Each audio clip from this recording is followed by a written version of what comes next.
رسوله الكريم أما بعد فأعوذ بالله من الشيطان الرجيم بسم الله الرحمن الرحيم قالت يا أيها الملأ أفتوني في أمري ما كنت قاطعة أمرا حتى تشهدون قالوا نحن أولو قوة وأولو بأس شديد والأمر إليك فانظري ماذا تأمرين قالت إن الملوك إذا دخلوا قرية أفسدوها وجعلوا أعزة أهلها أذلة وكذلك يفعلون وإني مرسلة إليهم بهدية فناظرة بما يرجع المرسلون۔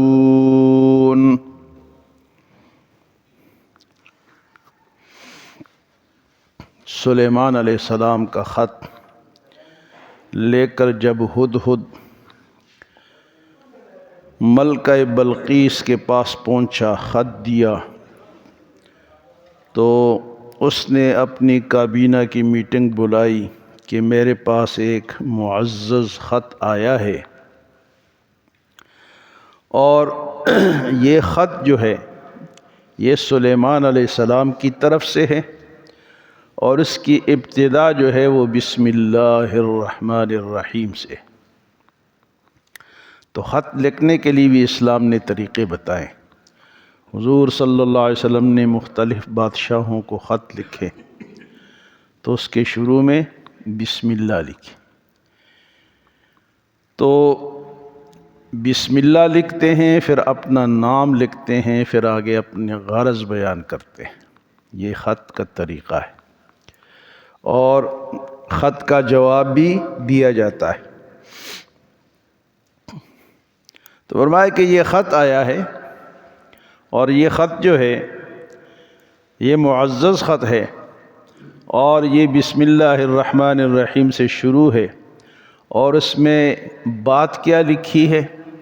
اللہ تعالی علی واتونی مسلمین، کہ کسی مالی چیز کا مطالبہ نہیں ہے کہ مال دو یا حکومت ہمارے حوالے کرو، مسلمان بن جاؤ۔ دعوت اللہ تعالی علی واتونی مسلمین، سرکشی نہ کرو اور میرے سامنے مسلمان بن کے آ جاؤ۔ اللہ تعالی علی واتونی مسلمین۔ تو ملکہ بلقیس نے پھر اپنے کابینہ کو بلایا اور ان کے سامنے یہ بات رکھی، قالت یا ایھا الملأ افتونی فی امری، کہ اے میرے کابینہ کے لوگوں، مجھے مشورہ دو، مجھے مشورہ دو، افتونی فی امری، اس کام کے بارے میں، یہ جو خط آیا ہے اس کے بارے میں مجھے مشورہ دو۔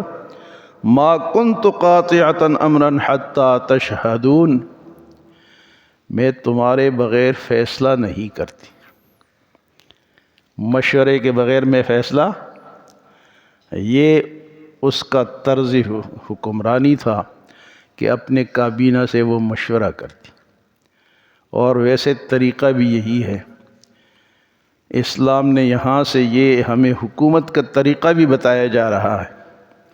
اسلام نے اس کو رد نہیں کہ اس کی مذمت نہیں کی، بلکہ بیان کر کے چھوڑ دیا کہ تم نے بھی حکومت کرنی ہے تو مشورے سے کرو۔ اسلام کا حکم بھی ہے کہ جب تم حکومت بناؤ وَأَمْرُهُمْ شُورَىٰ بَيْنَهُمْ، مشورے سے بناؤ۔ لیکن شورا کے لوگ کون ہوں؟ یہ مغربی جمہوریت والے نہ ہوں۔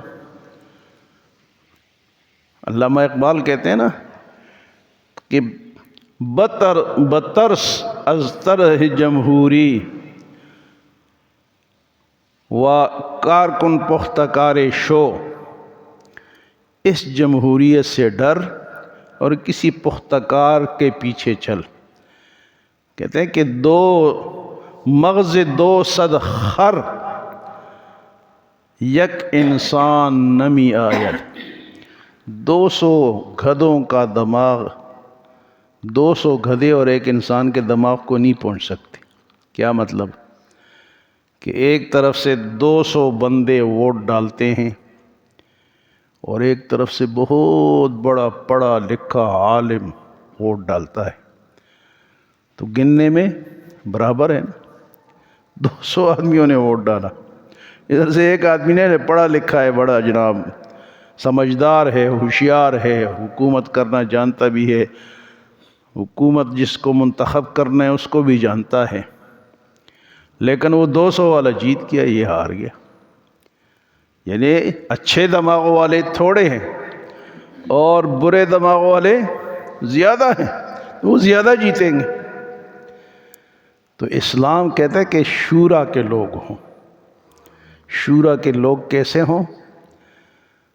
کہ ان کا بھی انتخاب ہو پہلے کہ ووٹ کون ڈال سکتا ہے۔ ہاں جی، ووٹ کون ڈال سکتا ہے؟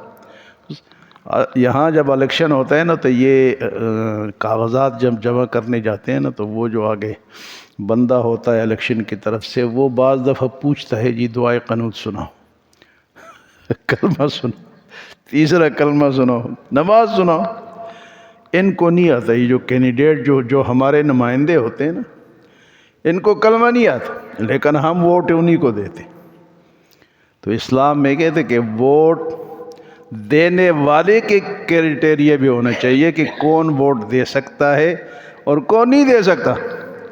تو علامہ اقبال کہتے ہیں کہ 200 گدھوں کا دماغ ایک انسان کے برابر، یعنی 200 ان پڑھ لوگ، جاہل لوگ، اور جناب وہ دوسرے طرف سے 10 بندے پڑھے لکھے عالم، تو جیتے کہ 200 یا 10 والے؟ 200 والے جیتیں گے نا۔ تو اسلام میں جمہوریت ہے لیکن شورائی ہے، مشورے سے کہ فلاں آدمی ووٹ ڈال سکتا ہے، سارے آ جاتے ہیں، لائنیں لگتی ہیں، گاڑیاں چلتی ہیں، ان کو لے کے آتے ہیں، مجھے ووٹ دو، یہ کرو وہ کرو، وہ جیت جائے گا۔ تو ملکہ سبا نے کہا بلقیس نے کہ میں تمہارے بغیر فیصلہ نہیں کرتی، مجھے مشورہ دو۔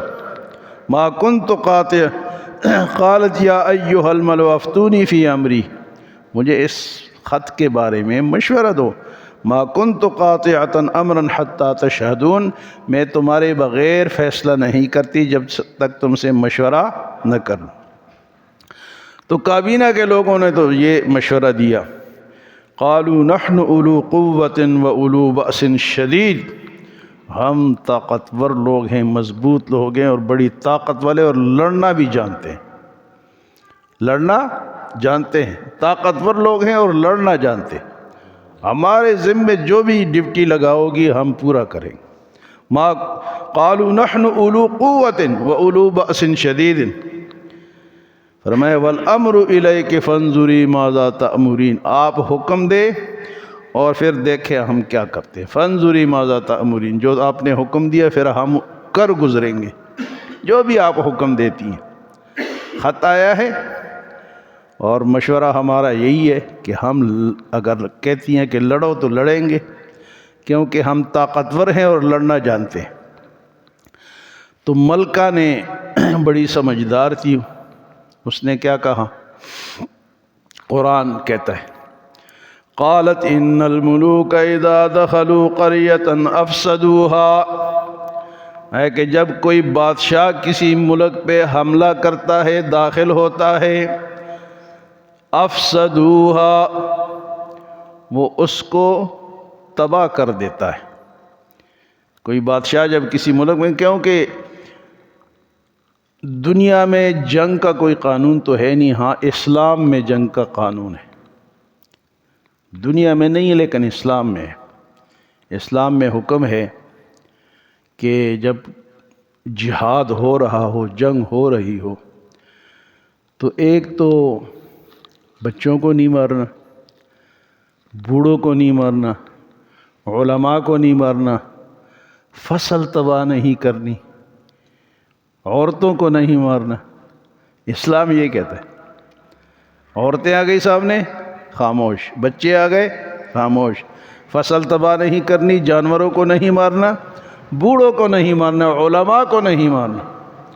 لیکن دنیاوی روس کا جب انقلاب آیا نا، یہ روس جو ہے نا جی اور چین، یہاں پہلے اسلامی حکومتیں تھیں، لیکن جب ان کا انقلاب آیا تو انہوں نے 2 کروڑ بندوں کو مارا کہ ہماری بات مانو نہیں تو بس تمہیں ختم کر دیا جائے گا۔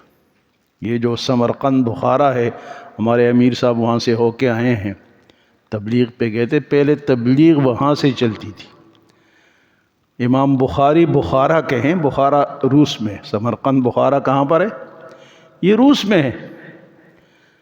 اور چین کے ایک علاقہ ہے جو کہ اسلامی علاقہ تھا، لیکن جب چین کا انقلاب آیا تو انہوں نے بھی مسلمانوں کو مار دیا، اور جب روس کا انقلاب آیا تو وہ جو اسلامی، اس لیے کہتے ہیں کہ دین کی حفاظت کرو اے لوگو، اگر نہیں کرو گے تو تمہارا حشر بھی ویسا ہو جائے، سمرقند بخارا کی طرح تمہارا بھی حشر ہو جائے گا۔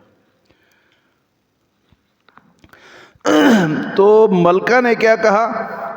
قالت ان الملوک اذا دخلوا قریۃ، جب کوئی بادشاہ کسی ملک میں داخل ہوتا ہے، افسدوها، اس کو فساد مچا دیتا ہے، تباہ کر دیتا ہے، وجعلوا اعزت اہلها اذلہ، اور ان کے معزز لوگوں کو ذلیل بنا دیتے ہیں۔ حملہ ہوا، بڑے بڑے وزیر اعظم، بڑے بڑے وزیر، بڑے بڑے جناب لوگوں کو پکڑ کے یا تو قتل کر دیا یا جیل میں ڈال دیا، معززین کو وہ ذلیل بنا دیتے ہیں۔ ملکہ نے یہ کہا کہ جب سلیمان علیہ السلام وہ بھی بادشاہ ہے، اگر وہ ادھر آگے ہمارے ملک میں انہوں نے دعوت دی ہے کہ مسلمان بن کے آ جاؤ، اگر ہم نہیں جاتے ہیں اور وہ ادھر داخل ہو جاتے ہیں تو ہر بادشاہ کا طریقہ کار کیا ہے کہ ایک تو وہ علاقوں کو تباہ کر دیتے ہیں، اور دوسرا کیا کرتے ہیں؟ معززین کو مجرمین بنا دیتے ہیں، ذلیل بنا دیتے ہیں۔ وَجَعَلُوا أَعِزَّةَ أَهْلِهَا أَذِلَّةً وَكَذَلِكَ يَفْعَلُونَ، اور اسی طرح ہوتا رہتا ہے۔ تو اس نے کہا کہ میں کوشش کرتی ہوں، کچھ ہدیہ بیچتی ہوں اور دیکھتی ہوں کہ کیا جواب آتا ہے۔ تو وہ کہتی وَإِنِّي مُرْسِلَةٌ إِلَيْهِمْ بِهَدِيَّةٍ، میں ان کے طرف کچھ ہدیے بیچتی ہوں، فَنَاظِرَةٌ بِمَ يَرْجِعُ الْمُرْسَلُونَ، پھر دیکھتی ہوں کہ جانے والے جن کو میں بھیجوں گی وہ واپس کیا جواب لاتے ہیں، واپس کیا جواب لاتے ہیں۔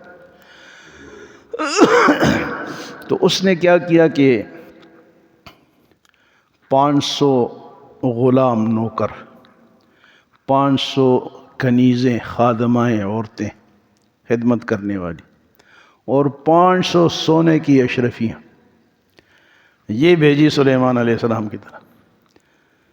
500 نوکر، 500 کنیزیں اور 500 سونے کی اشرفی، یہ تحفہ بھیجا سلیمان علیہ السلام کو کہ دیکھتے ہیں کہ اس کا کیا جواب آتا ہے۔ تو جب سلیمان علیہ السلام کو اللہ نے بتا دیا، وحی آئی کہ یہ چیزیں آ رہی ہیں، سلیمان علیہ السلام تو ان کی تو عجیب حکومت تھی۔ آپ نے جنات کو حکم دیا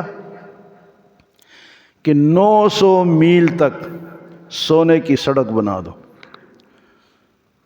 اور سائڈوں پہ سونے اور چاندی کی صوفے اور کرسیاں رکھ دو۔ میرے محل کو جو روڈ آ رہا ہے 900 میل تک سونے اور چاندی کی کرسی، اور سڑک کو بھی سونے کی بنا دو۔ اب جب وہ ہدیہ لے کر پہنچے تو اپنے اس تحفے کو دیکھا، ادھر سڑک کو دیکھا، ادھر صوفوں کو دیکھا کہ یہاں تو سڑک سونے کی بنی ہوئی ہے، یہاں تو صوفے سونے کے بنے ہوئے چاندی کے، تو یہ ہمارے 500 جو دینار ہے یا جو ہمارے خادم ہے، غلام ہے یا کہیں، ان کا کیا یہاں؟ یہ تو ان کی تو کوئی حیثیت یہاں نہیں، بلکہ اس طرح بھی لکھا گیا کہ انہوں نے وہ اپنے نوکروں کو بھگا دیا، عورتوں کو، اور وہ پیسے پھینک دیے، ویسے گئے۔ سلیمان علیہ السلام کے دربار میں جب دیکھا کہ یہاں تو نقشہ ہی بدل ہے تو وہ شرمندہ ہو گئے بیچارے، تو وہ کیا دیتے وہاں پر؟ وہ پہلے سے وہاں یہ چیزیں تھیں۔ تو بہرحال سلیمان علیہ السلام نے جب وہ لوگ آئے، آپ نے بڑی عزت کی، ان کی احترام کیا، ان کو بٹھایا، اور پھر جواب کیا دیا وہ انشاءاللہ کل بتائیں گے کہ سلیمان علیہ السلام نے ان کو کیا جواب دیا۔ آج کے درس میں یہ ہے کہ اس نے مشورہ کیا، تو حکومت میں مشورہ ضروری ہے، اور جمہوری طریقہ وہ ٹھیک ہے کہ مغربی جمہوریت نہیں جہاں 200 400 1000 لوگ گندے ہوں اور دوسرے طرف سے 10 20 جو ہیں وہ اچھے ہوں، تو وہ جو گندے لوگ ہیں وہی جیتیں گے۔